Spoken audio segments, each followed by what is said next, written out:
Magulay naman tayo tol, panay karne tayo pero wag nating iwan yung pang vlog natin. Siyempre kailangan nating mag-withdraw kasi marami tayong pera. Dahil namimiss natin kumain ng veggies, English, istahin natin ang ating gulayan. So mga nakaraan ay pumunta tayo sa karnihan, isdaan. Dito naman tayo sa prutasan at gulayan. Dito sa gawing to, dito talaga ako nagtatanim ng mga gulay at prutas. So ngayon kailangan nating mag-harvest. Mag-harvest tayo ng may bayad. So nakikita nyo yan. Sa sobrang daming gulay, halos wala na kayong makitang tao. At sa sobrang dami ng gulay, ang hanapin natin ay yung puso mo. Char! Ana na rin natin yung pampalinaw ng muta. Ay, kakaikot namin ni Utol, ihalos na ikot na yata namin ang buong earth. Kasi ang laki niyan.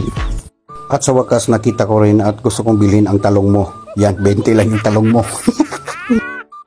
Diyan naman banda 10 baht lang yan lahat. So nabili ko dyan okra, bawang at sili. So lahat na nakita nyo 10 lang, 10 baht lang talaga. At super ingay na paligid. Wala ka magagawa kasi palengke yan, tanga ka ba?